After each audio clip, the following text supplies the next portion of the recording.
Hello, Facebook. Oye is here, experiencing essentials. Saturday evening is beautiful Saturday evening, and I'm so glad to be back. And how are you all doing today? I believe your day, your weekend has been going great. All right, let me know if you're there and you can hear me. Oye is here. Let's talk, let's talk, let's talk. How is your family? How is everything with you? I believe things are working out for your good. All right. Hello, who is there? Who is there? Let me know if you're there. Parenting Essential Time. How are you today? How are you today? I'm doing awesome. I had a very wonderful weekend, and I'm having a wonderful weekend. The weekend is on, resting and enjoying God.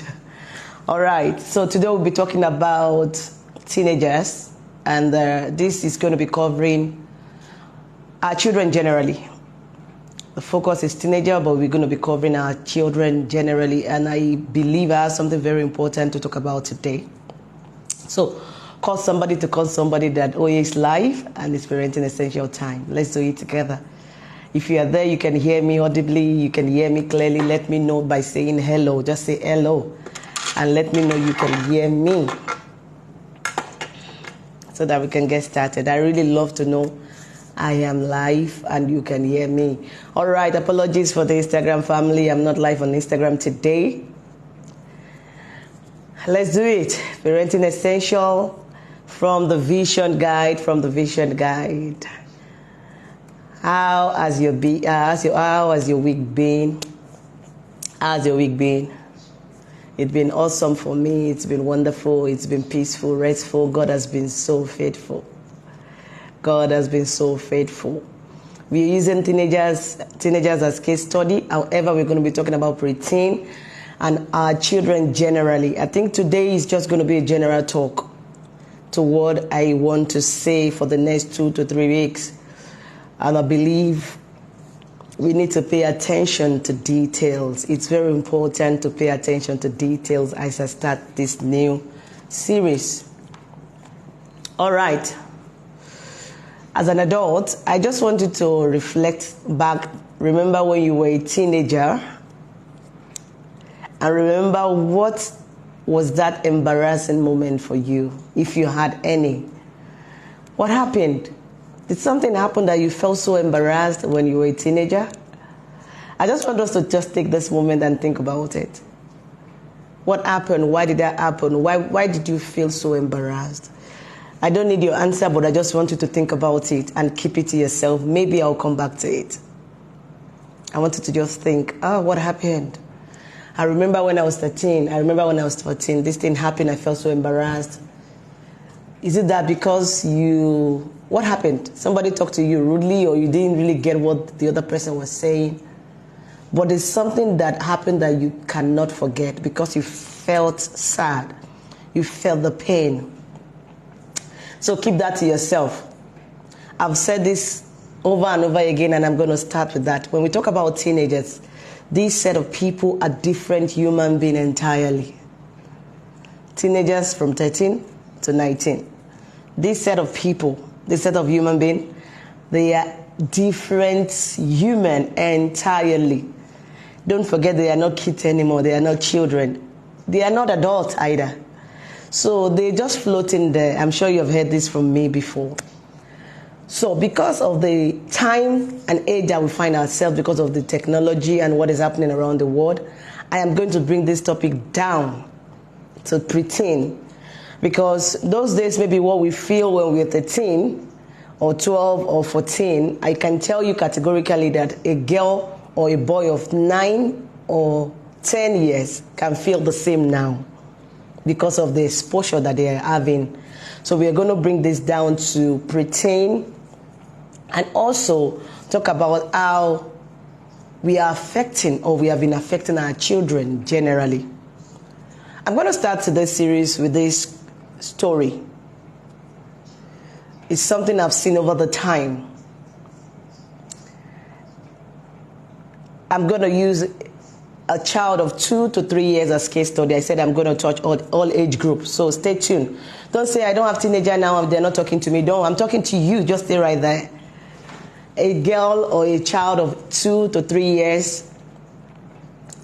If you sight a girl or a boy, a child, 2 to 3 years, picking something from the floor, maybe the child was given a snack and the snack fell off from that child.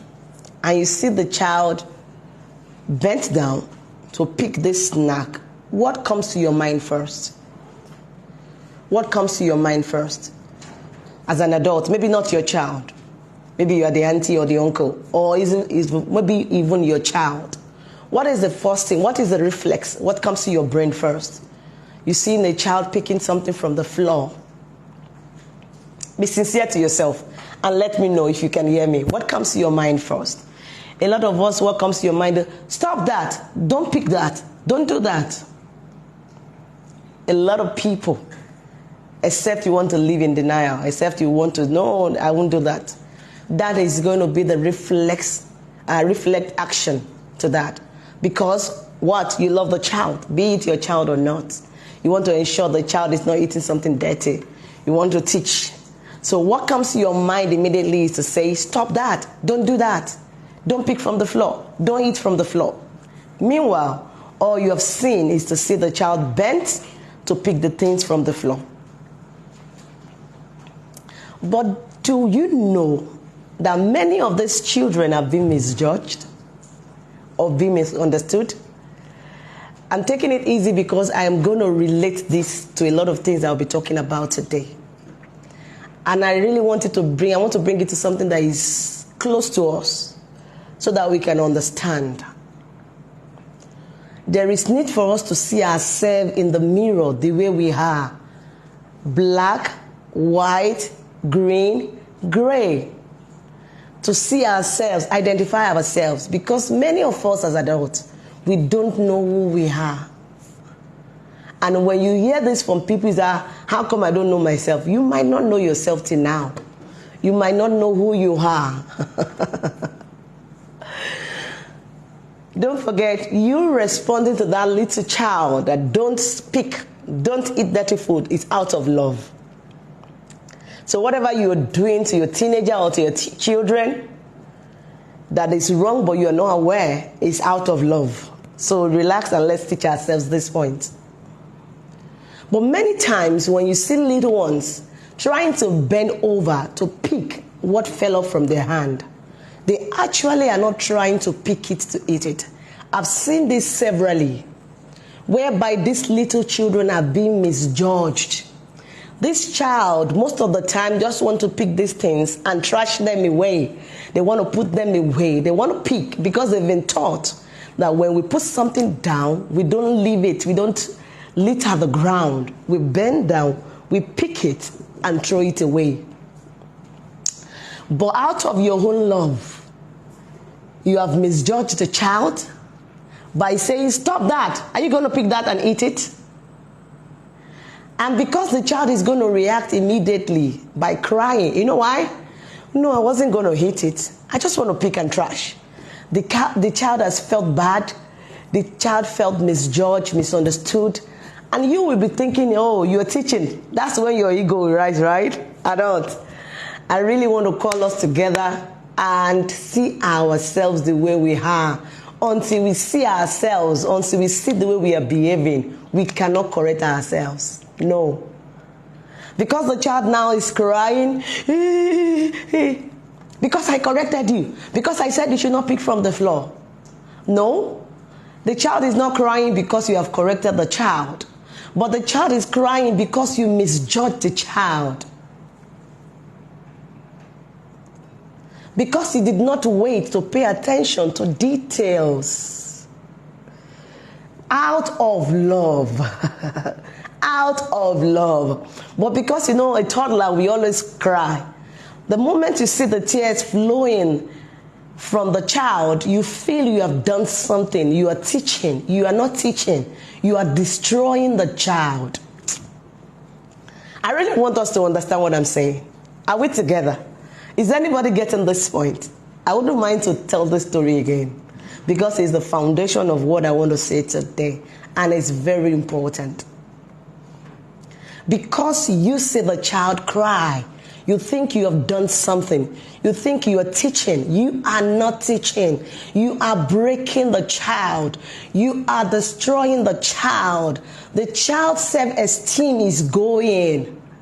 What did I do? I just want to pick and trash. I don't just want to litter the ground because my mom already told me that when I make mess, I pick it up. But out of our zeal, our love for humanity, our love for children, we quickly react. Don't pick that. Don't do that. That's dirty.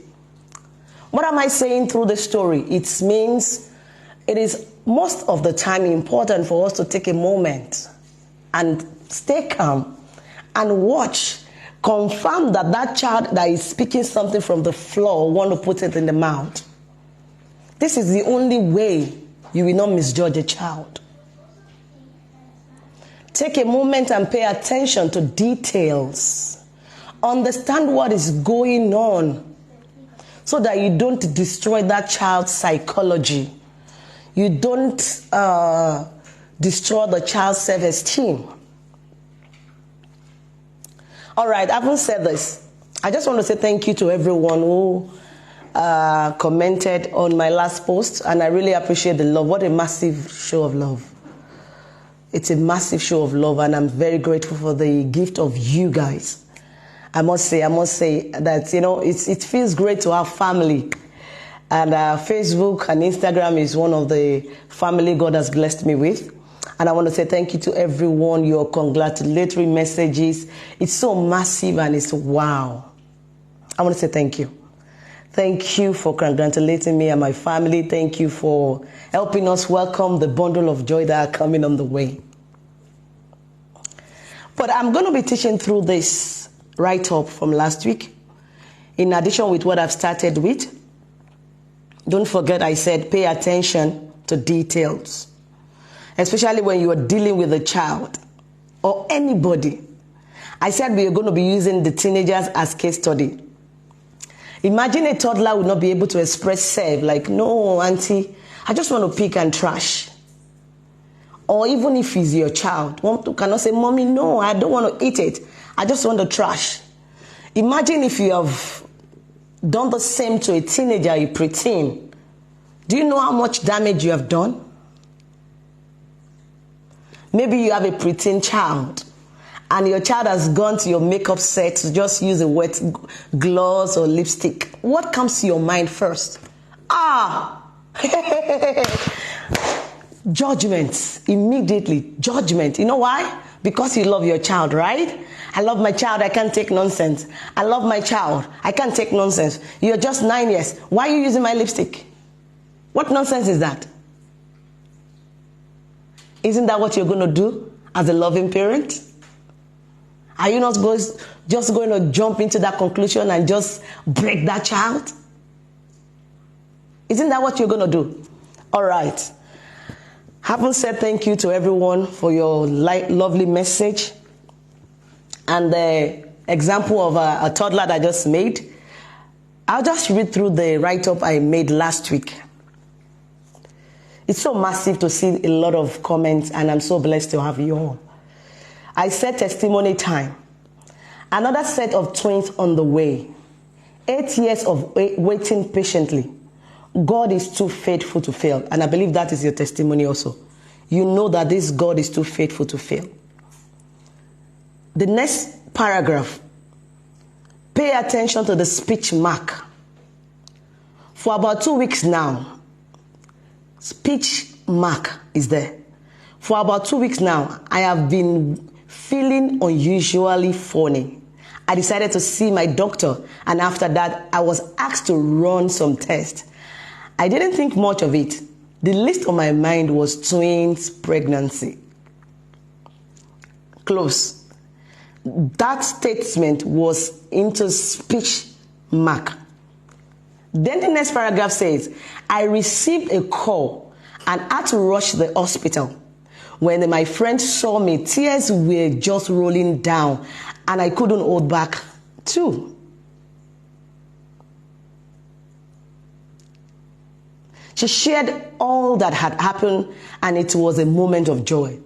This God is too faithful. I could imagine my first twins pregnancy journey and how I would be a great assistant to her. As I have always done. If you know me, if you are close to me, if you know me one-on-one, and you have had babies, I'm sure you will testify that somehow I've been part of that journey.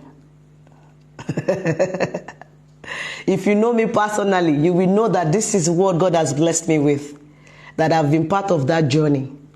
And that is what I'm trying to establish here. Big congratulations to us. Blessing for one is blessing for all. What a moment of joy. I need pepper soup for her right now. So you will see me live next Saturday on Parenting Essential. We shall be discussing on how much attention we need to pay on our teens, teenagers. When I was writing this, when this crossed my mind, I knew what was going to happen. And this is because you love me. And this is because, we are one family. However, there's something I need to bring out here.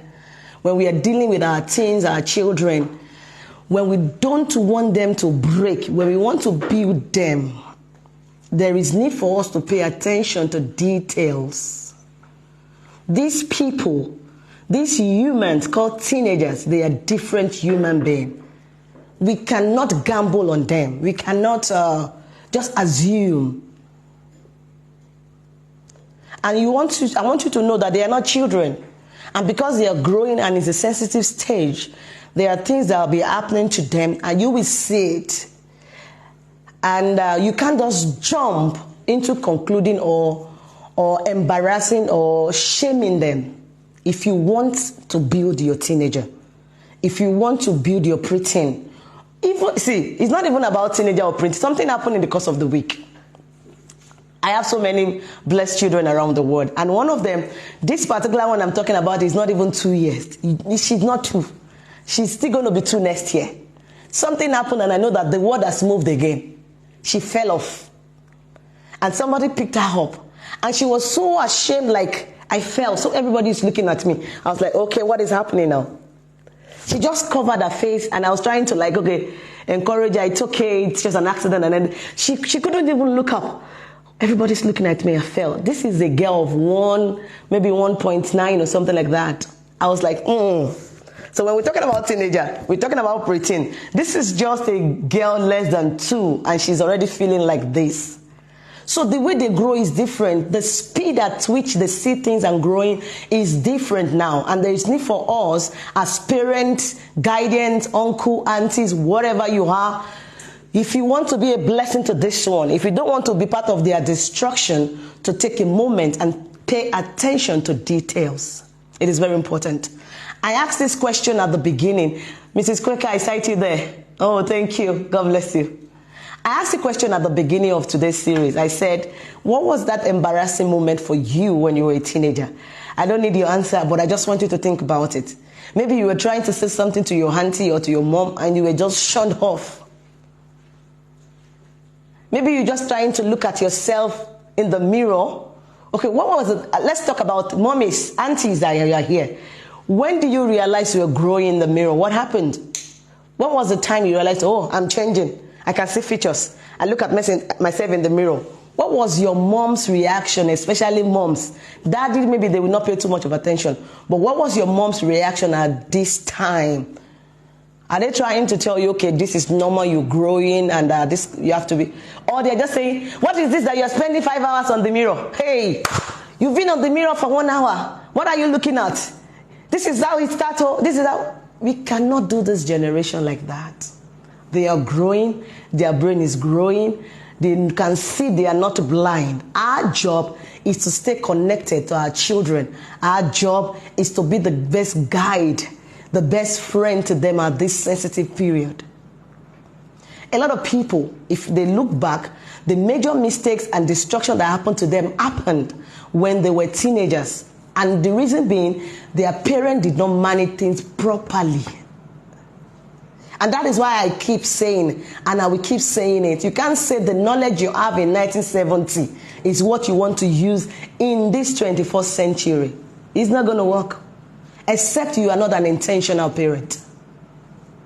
You can't continue to carry your knowledge of what your great-grandmother taught your mommy, that your mom taught you, is what you want to teach the children of this generation.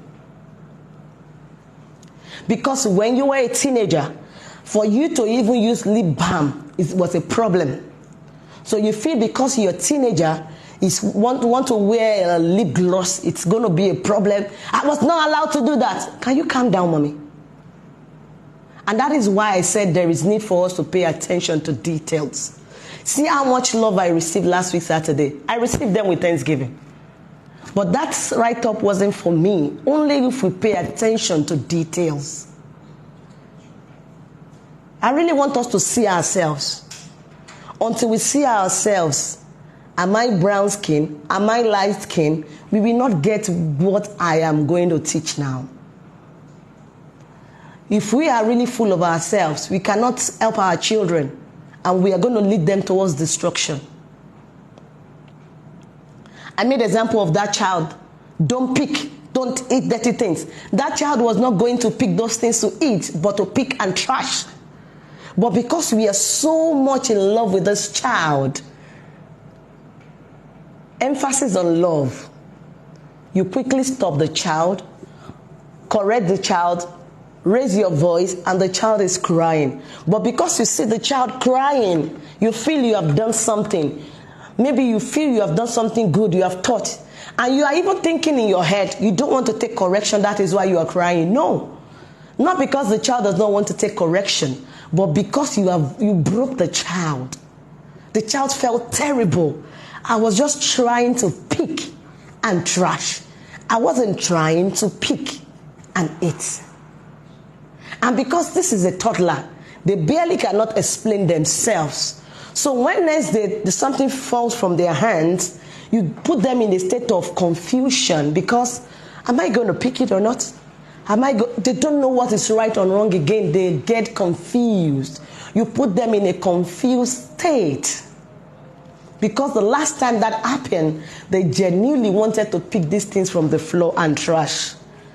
But that was not the result. That was not the feedback they got from that auntie, their mom, or their dad.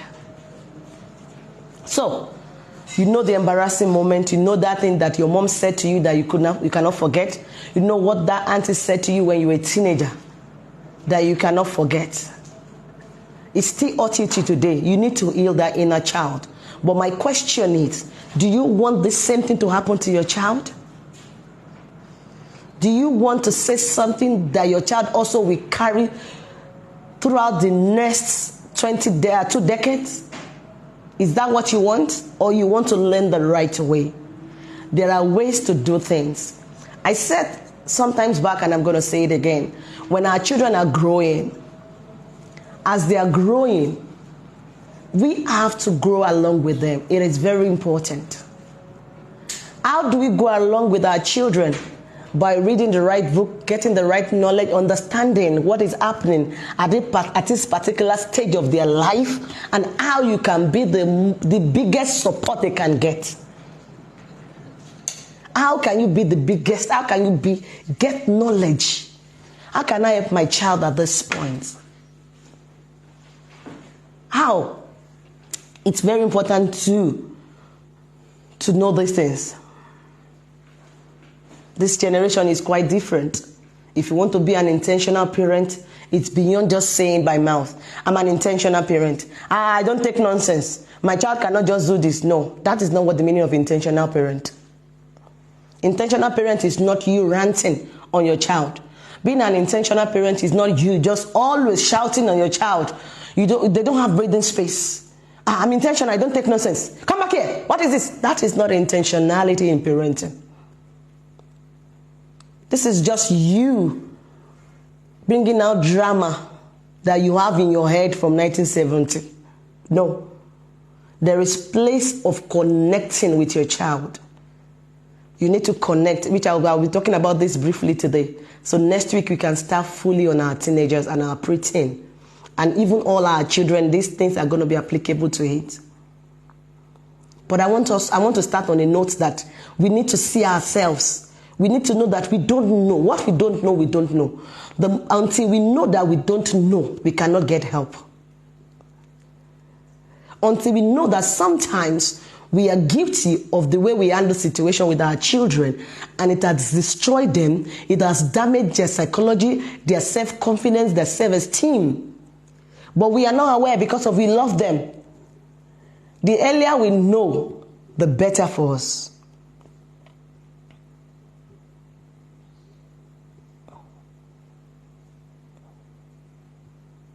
So it is very important to bring our feelings under check. Whatever we want to say to our children, it doesn't even have to be a teenager. Ensure it doesn't come, that statement will not bring about shame to them, or a feeling of defeat, or worthlessness, in the name of you don't take nonsense. So when you as a parent, you struggle to relate with your child, when you as a parent, you struggle to calm down to understand who your child is, you cannot help that child. If you already have a teenager, but you cannot relate, your child is not even talking to you freely, because you feel, no, at this point I cannot take nonsense, you cannot be my friend. I tell it, you just do it. You want to do the robotic method with your teenager. There is no way you can guide that child. And don't forget, I said it before, that child will see somebody that will listen outside. Somebody will listen outside. Is that what we want? So it's up to you. It's what you want that you have to know. Is that what you want? Do you want to be a terror to your child? Or you want your child to be able to talk to you without being judged? You want your child to be able to talk to you, mommy, this is how I feel. Daddy, this is how I feel. The fact that your child is feeling a certain way does not mean your child is bad. Don't forget they are growing. If your child can open up to say this to you, you are an amazing parent. That is the only way you will know how to help that child. But if you have become a terror, even your 5 years cannot talk to you. Because that child knows that mommy is going to judge me and just shout. Mommy will just shout. Come back here, sit here, I don't take nonsense. And this word kept coming to you, I don't take nonsense. Nobody asked you to take nonsense. But don't raise nonsense. As a parent, yes, don't take nonsense. But ensure you are not raising nonsense because of you being full of yourself. Because you think intentional parenting is just being a terror around the house. When I sit like this, my child dare not do it. Your child will not do it when you are there. But what happens when you are not there? What are you raising? What sort of child are you raising? Nonsense? Or you don't want to take nonsense? I really want to be calm today because I want us to understand. Because many times we feel we know, we feel we get it, but we are not getting it. If there's something I've said so far that I don't want you to forget today is we have to be intentional in paying attention to details when it comes to raising amazing kids. We have to ensure that our relationship with our children is not suffering.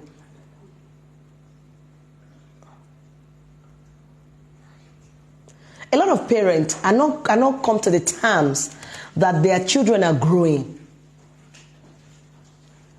This my girl now is 15 years. You can't come to the terms that this girl is growing and she'll begin to notice that there are features that is different from usual. She'll begin to want to dress a certain way. You can't come to the terms because you are not growing along with your child. And the moment this child wants to show their growth is a problem to you as a parent.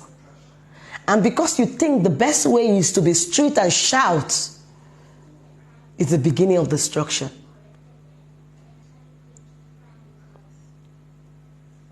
Stay calm, mommy. Relax. If you lack the skill, get it. Don't judge them. Don't push them out. Don't let them be trusting that uncle or that auntie outside because you think you're doing it right. I'm intentional. I don't take nonsense. Don't take nonsense, but ensure you are not raising nonsense. Don't take nonsense, yes. Ensure you are not raising nonsense. It is very important. When it comes to our teenager, our children, generally our preteen, relationship is a must.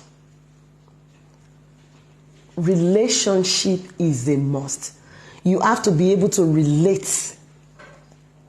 You have to be able to relate. They have to be able to talk to you without being judged. If you have teenager now and already they can't talk to you, please go back and check your relationship. That means you have been judging them somehow.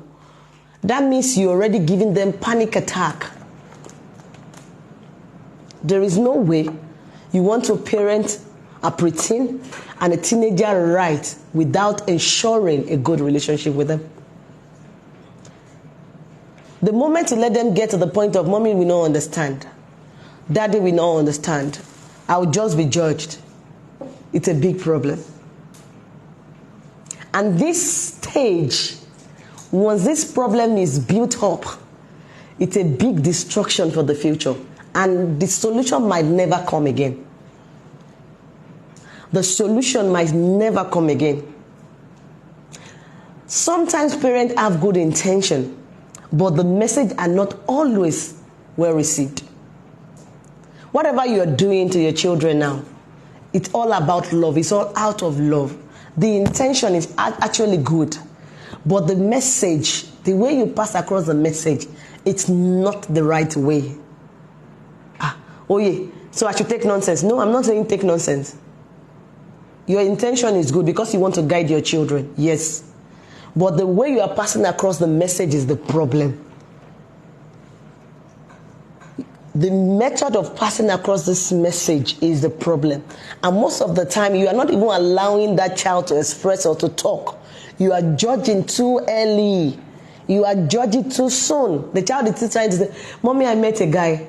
Or, mommy, this boy in my class. You did not even allow this boy to finish the statement. You jumped. A boy in your class, is that why I sent you to school? Can you just wait and let the girl talk? Or that boy is saying, mommy, this girl in my class, she's so beautiful. All you can do is to jump on your guy and just, sometimes it comes with a slap. I will reset your brain. Is that why you went to school? You already seen a fine girl in your class. I hope you are not the type. And if you're doing that, it's time for you to give yourself a pause. Pinch yourself. Wake yourself up that you don't want to use your hand to destroy your children. Because, in fact, the child might have something different entirely in mind, but because we cannot wait to listen, pay attention, we just judge. Please, let's stop. It's not going to work. Shaming is a problem. Cuddling also is a problem. Maybe your own case, you're not shaming them, you're not doing it, but you cuddle too much. Go to school, I will buy this for you. This is another aspect for your teenager. A child is telling you, I'm not going to go to school because you didn't buy this for me yesterday. A teenager. And you say, I'm sorry, just go to school. When you come back, I give you the iPad, I give you this today. I will talk to your mom, parents, friends. I will get you friends. I will get you this. This is over-coddling. It's also a destruction. So we have to know how far is too far and how close is too close. We cannot shame them and we cannot cuddle them. So how do we now know boundaries? That is when you know which skill you need. How do we know boundaries? We can't cuddle this set of people because it's a problem. We can't shame them. It's a problem. But we have to be on the optimum level, the right position, the right place. Until you know yourself and understand yourself, you might not be able to find that right place to relate with your child. The first thing in you finding the right place is for you to discover who you are. You. What is your understanding about intentional parenting? What do you understand? Is it by shouting on them? Is it by saying, when I talk, they dare not move?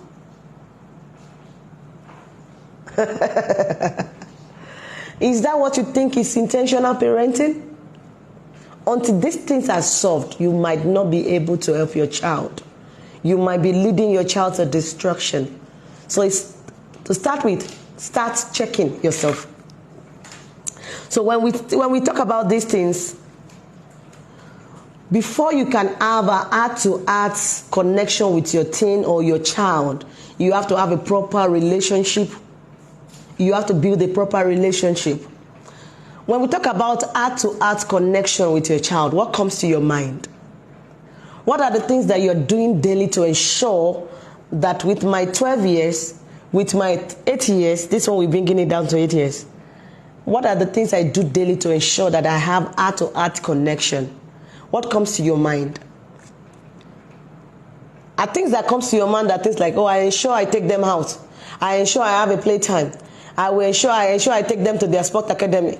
I ensure I do this and do that. If everything that comes to your mind are tangible things like this, you have not started. These things are good, but they cannot build that heart-to-heart relationship you're looking for. If the heart-to-heart relationship is not built, there won't be any connection. So I want you to think as a parent, a guardian, what have I been doing to put in place to ensure that I have this connection with my child? My child can come to me freely and talk to me. My child can trust me, not just trusting anybody outside. I said this many years back in one of my videos, and I said to myself, I said many years ago, even before I became a mom, I said to myself, because I've seen this over the time, people saying to their child, I am going to report you to Uncle so because that you are not listening. I detest that statement, and I said to myself, this statement will never come out of my mouth. Or I will say to my child, I will report you to so because you are not listening. I think these are the foundation. If you have a child that when you want the child to listen to you now, all you can say is, I'm going to report you to grandpa, or report you to Uncle D, or report you to Auntie So for your child to listen, then you have a long way to go. You need to go back to the foundation. If your child cannot listen to you, not until you call somebody else's name, there is a problem. So you are far away from building the connection. There is no connection. You are intentionally connecting your child to somebody else. I'm going to report you to your teacher tomorrow. You are not listening. Huh? Excuse me? Sir? Mommy? You said? Your strength and your backbone is you saying to your child, I will report you to Miss tomorrow. I know you dare not do this to her, but your child is doing this to you. You're already telling your child, I'm a garbage. I'm not an authority. I can't speak to you. I don't have the quality of a parent. I lack skill. That is the meaning. So we have to mind our words. It's not something to celebrate. It's not something great. Stop it and think about how your child should listen to you. Not because you are a thorough. Not because you are a, what will I call it now? No. But because you have this relationship. Your child sees you as a friend and authority. Like mommy talk. I better listen because mommy is intelligent. Mommy can guide me. Mommy knows better than me. When I listen to mommy, I'm going to learn something. That comes with the kind of relationship you've built with your child. So what do you think happens when you cannot build a relationship with your teen? What is going to happen? Your child cannot talk to you. You cannot talk to your child. All you do every time is fight. You cannot have a smooth conversation without you raising your voice or that child walking out on you. What do you think is going to happen? There is no relationship at all because you lack skill and the child has already, I better just walk away because I know she's just going to judge me. It's just going to judge me. If this is the state that you are now, hey, you need to destroy that thing, destroy everything and start building again. Is it going to be easy? No. That is work. You have work to do. You have work to do. So these are just things I want us to pay attention to before I start saying how to deal with an angry thing, how to do it. It's not even enough. If I teach you how to deal with an angry thing, how to do this, but you don't know yourself, this same thing will keep happening. And I don't want us to be learning and be going back on a roller coaster. It's going to be a waste of time. Because it's not one size fits all. Because that child is unique. This child is unique. The skill that you learn, this particular point might not work for other child, might work for this one. So that is where you as a parent need to understand the kind of child you are dealing with. If you want to understand the kind of child you are dealing with, you have to understand who you are first. You want to understand the unique child, but you don't understand the unique mommy. You don't understand the unique daddy. So how are we going to get headway? How? What is going to happen? I said, for example, you're dealing with a strong-willed child. I said that when I was dealing with strong-will. You're dealing with a strong-willed child, but you don't know that you yourself, you are a strong-willed father or a strong-willed mom. Or you just know that every time you fight. When you talk to your child, there must be a noise in the house. Maybe only to do dishes, there must be something. Do your homework, there must be battle. It's because you have not discovered yourself. You want to correct your child on who you are. You have not dealt with yourself. So that is why I'm not jumping on these children and what are the things we want to do to help them. But we need to look into ourselves first and understand ourselves.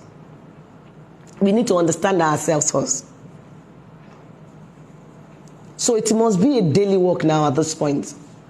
Ask yourself, what am I going to be doing daily to build that heart-to-heart connection with my child? You can answer that question only when you have discovered yourself and you have understood the unique child. Some of you don't even know your child's learning style. You don't know how your child can really understand. The teacher is already, the teacher of your child is already complaining in class. They're telling you this is what is happening. And you also, you're not taking your time to understand, okay, what is happening? Is it because my child doesn't want to study? Or because this is the learning style of this child? All you just do is just to shout, and it becomes war. That is why you have to understand, okay, what are the learning styles that are available? This child is doing like this. Is it because he doesn't want to listen, or because I need to show by picture, or I need to show maybe it's kinesthetic child or visual or something?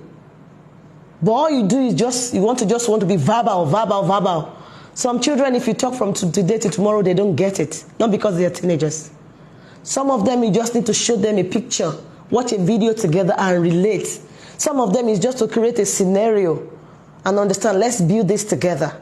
Create something and bring it back home for the child to understand. But for you, you didn't take time to understand the kind of child you are dealing with. You just feel that child doesn't want to listen. And hence, it's going to be war. I'm giving everybody an homework today. Go and discover yourself and discover the child or the children God has blessed you with. So that whatever we are learning, you are going to know which one you're going to apply to a certain child. Because now you understand that this is the kind of child I'm dealing with. Because I know myself now. I know myself. It's not because I'm just carrying this knowledge from 1960. But this is the right way to deal with children in this age.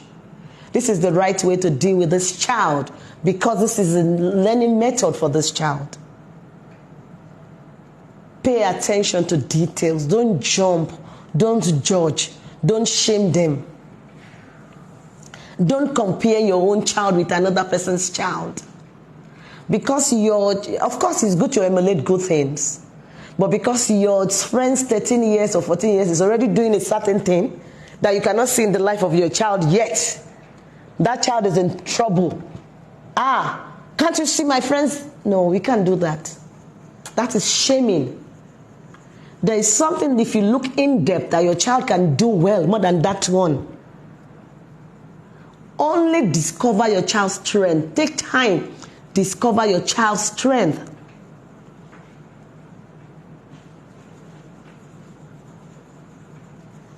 You have to discover your child's strength. And don't just work on your heart to heart with tangible things. Oh, henceforth I will take her out. I will do this. These things are good, but they might not be able to bring that heart to heart connection. One of the things that will bring the heart to heart connection is for you to always stay calm. Relax. Don't judge in a hurry. Don't even judge at all. Where that child thinks mommy is going to shout now, disappoint that child by not shouting. Let that child see the new you. Let that child see the new daddy. Let that child see the new mommy. Because they know at the point she's going to shout. He will shout. He will shout. So when they are actually expecting you to shout and you did not shout, that's a big, big, big achievement. Oh, there's okay. Something is changing. She didn't shout anyways. Oh, okay. Okay. She didn't shout. When your child has already seen you as that parent that will shout, you are not teaching. You are not going to help them. So work on yourself.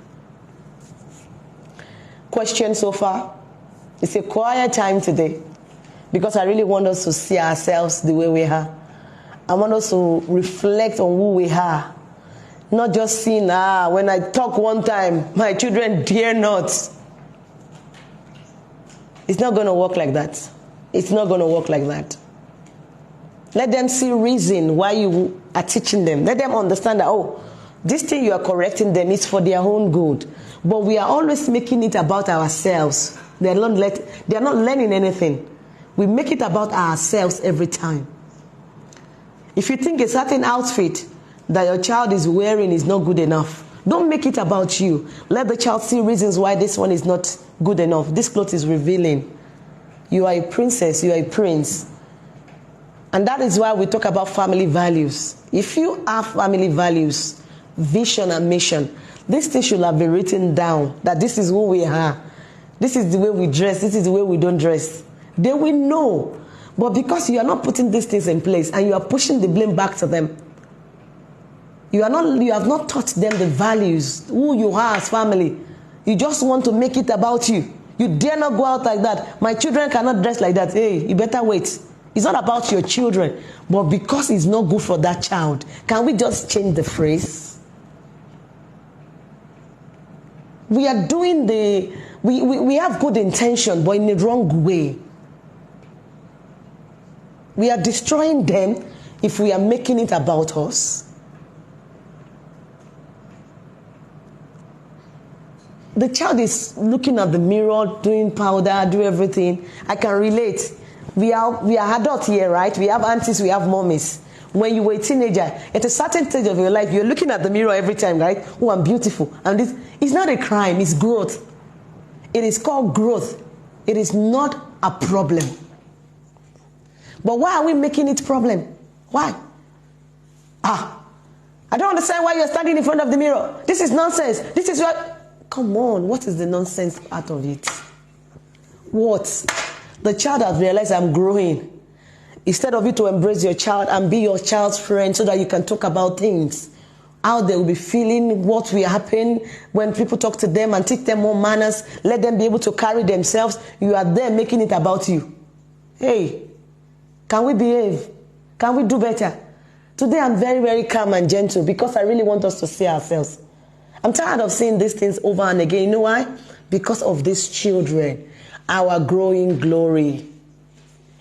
And because we think we know, oh my God, we think we know. We think the best way is just to shout on that child or I'll give you backhand.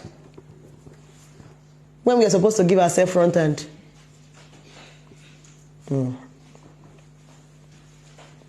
The intentions might be right, but the message and the approach might destroy the child. Can you take that home today? Your intention might, or let me even say your intention is right, but the way you pass across the message, the approach you're using is destroying the child. It's making the child feel ashamed, judged, rejected. Even when they get to the midst of their friends, sometimes their self-esteem is gone. Or they want to now talk. It's two ways. It's either they lose their self-esteem or they now want to share everything they can share with you because mommy and daddy are terror in the house. Auntie T, I cite you there. God bless you, God bless you, God bless you. So if you are just joining, I believe you watched this video later because I started with the write-up I put up last week, and I appreciate the love so much. I appreciate the congratulatory message and everything. However, I said something at the beginning of at the last end. I said, paying attention to details. The speech mark was there. It wasn't me. Let's pay attention to details. Let's pay attention. I'm bringing it to connecting with our children. Pay attention. Don't just judge them. Your child, your girl child, your teenager just tried to take your nail polish or something and just try, hey, Jesus. Who asked you to put nail polish? You even beat the girl like there is no tomorrow. Stop waiting. Has your child ever asked you, if this thing is not good, why are you doing it? Huh? Have you seen a child that asks you like that? If it's not good for you, it's not good for anybody. There are ways. If you feel, okay, you're still young, it's not good for you, it's not for children, tell them, let them understand. Not just come and say, Let them be your best friend. Let them be able to say, Mommy, you know, I was in class today, there was this boy that came to me and wrote me a letter. I said, I love you. I know what to say because I know you taught me well. Of course, maybe it's just giving a compliment anyways. I said, thank you. Mommy, that boy said I'm beautiful, but I told him, of course, I'm beautiful. I can see the mirror. My mom and dad told me also. It's no big deal. Can you raise a child like that? Not the one that is still saying, Mommy, look at this note. This boy said, I love you.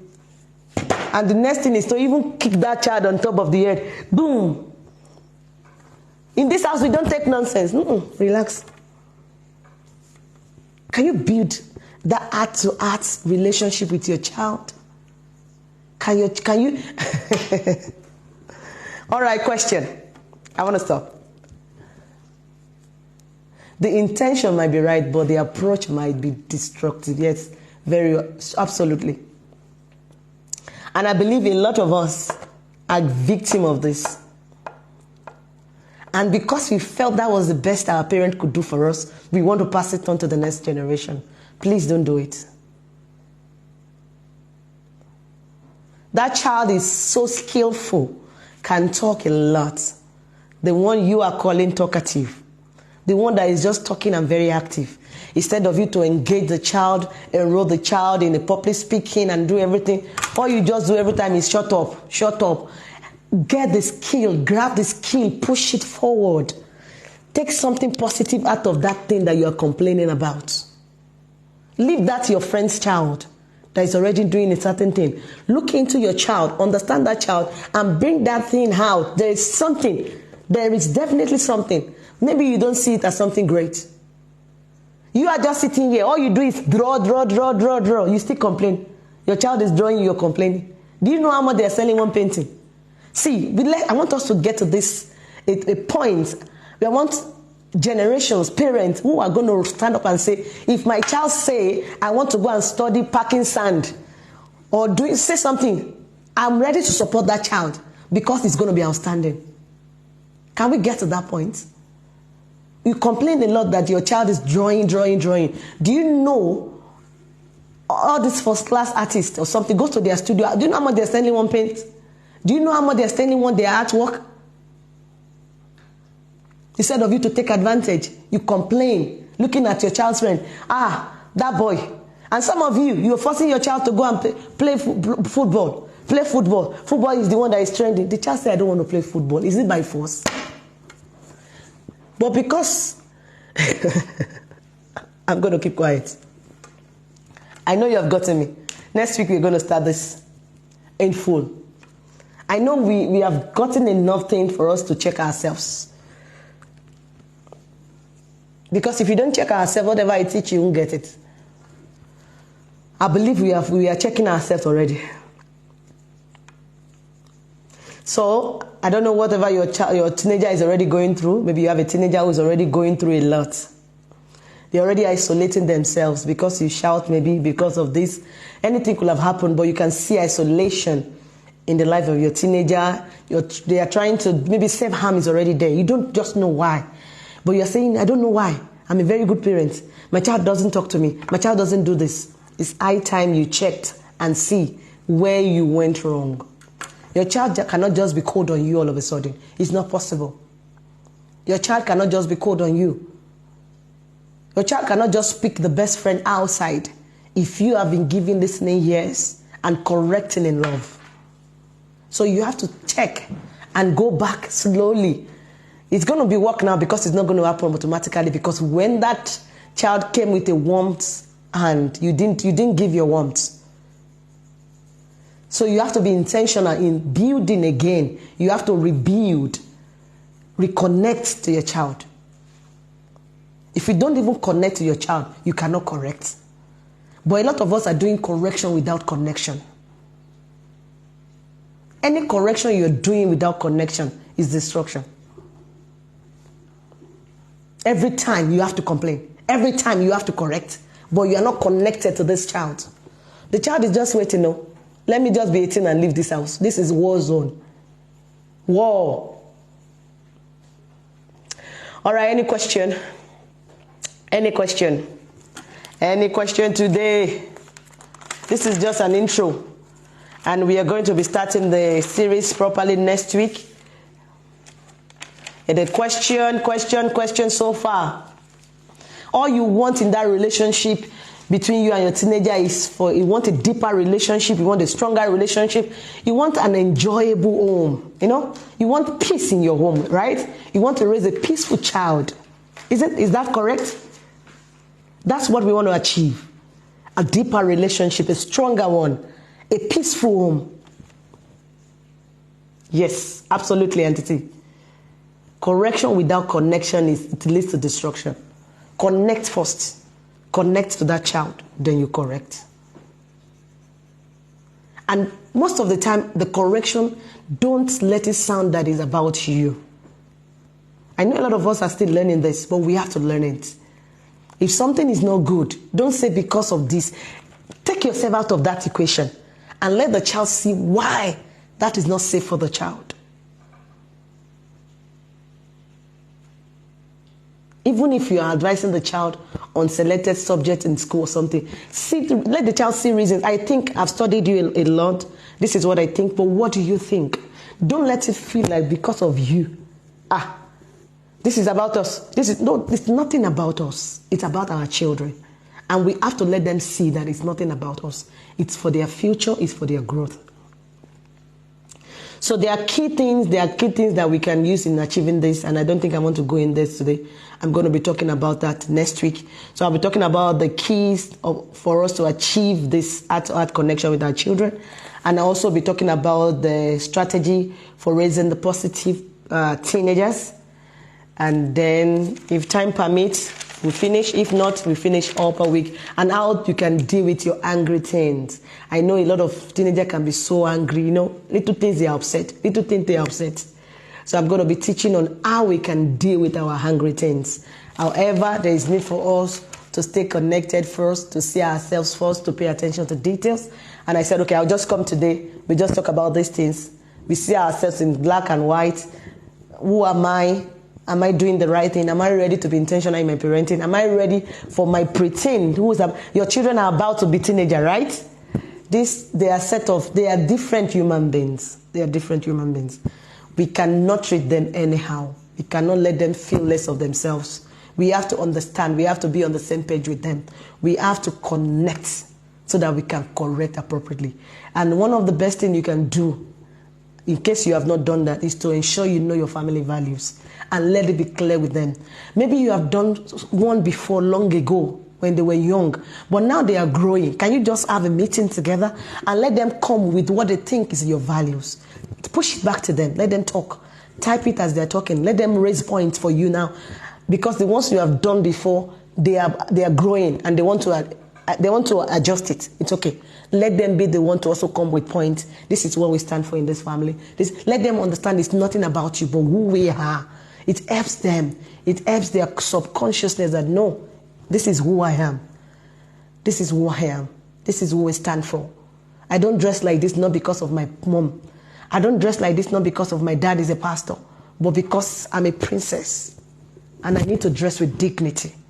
I need to stand out. I can't just expose myself because of who I am. Not because, if my church member should see you, can we change this phrase? It's not about you or your church member. It's because that child is precious. That child is peculiar. That child is just a child of God, a blessing. And don't give them the idea that they can sneak out clothes from the house. I'll just sneak out. I'll go and dress. Because if I do it now, mommy will shout. Because you didn't let them see reasons why you are correcting them. You have made it about you. That's why your child is taking clothes and hiding it in the bag to go and change to go to party. Because you are shouting. Don't do that. I'm a deacon. I'm a deaconess. No. Let them see who they are. Are they comfortable? Are you comfortable like this? Ask questions. Let them feel connected to you. Even if you see something wrong, don't be in a hurry to just jump to judge. Talk about it with the child. What do you think about this? Get the view. Then come with your own idea. Discuss about it. I think this is revealing. What do you think? Can you sit comfortably? Is this okay? But if you have done some work earlier, maybe we will not be doing this at a certain age. But however, let's just leave that. But just know it's nothing about you. Being good for themselves is not about you. Their A's, if they are getting A's in class, it's not about you. They are not getting A's to make you proud. They are getting A because they deserve it. They have worked so hard. And you as a parent, you are proud of them, not for you. Of course, at a certain time, I'm not saying you can't take pride in the success of your children. You can, but it's nothing about you. All right, I want to say thank you, everybody, for joining me today. I want to say thank you. I know it's an introduction, and I know, oh yeah, why do you have to bring this? We know this one. You should just teach us. No, I'm not just teaching. We don't waste time. We need to call ourselves back so that when we go in depth into the teaching, so we don't just leave these things and start judging the teenagers. Because if you don't understand this and I start teaching about how you can deal with your angry teens, how you can strategies to use, you will forget about yourself and not do the needful. And this is the first thing to do. This is the foundation. Do the needful, discover yourself, understand the unique child, and build an heart-to-heart connection with your child. Hence, whatever we do after that will make sense. Whatever we do after that, we can. I want to say thank you to everybody for joining me today. I believe we have learned something. And there's something that I want us to go on with today is paying attention to details. Pay attention to details. We can judge people or our children out of love and destroy their life. I made an example of that little girl who's trying to pick something to trash, but you think the child is picking to eat. So you quickly shout, don't eat. The same thing if we do with our teenager, we will destroy them. So just let's wait, pay attention to details, look in depth when we see things and say, okay, what does this mean? Because what we do out of love sometimes can destroy our children. All right, thank you everybody for joining me. Fortified Nation, I cited there, Joe Joshua. Thank you for joining me, and everyone and anyone with the identity. Thank you for joining me. Oyeni, thank you for joining me. Olani, also thank you for joining me. Han, thank you for joining me. Obey, I cited Mrs. Quaker. Thank you for joining me. Sister Veronica, thank you for joining me. For Lakemi Adigboye, thank you for joining me, and anyone and everyone I can see on my screen. Madam Lawal, I cite you there. Thank you for joining me. God bless you. God bless you. God bless you. So let's come together next week with a fresh mindset that I know myself now. I understand my child. I've built the heart-to-heart connection. then whatever we dish out, we can use it appropriately. If you're seeing my face for the first time, I'm Oyelayo, but you can call me Oye for short. I'm your parenting coach, and this is called the Parenting Essential. It's coming to you from the Vision Guide. Every Saturday evening, we come like this to learn something, and if there's something I want you to go home with today, is paying attention to details. Connect with your child so that you can correct appropriately, and ensure that you build the heart-to-heart connection. Build that relationship. Understand your child. Don't judge in a hurry, so that you can help them to achieve greatness in life. I'll see you next week by the grace of God. Don't forget as we go that parenting must be intentional, must be purposeful, must be full of vision. And this vision must guide us jealously on this journey. And this vision is our map. This vision is our guide. Ensure that you have your vision. Ensure that you know your values. Teach your children what to stand for as a family. And I'll see you next week by the grace of God. God bless you. Love you all. Stay blessed.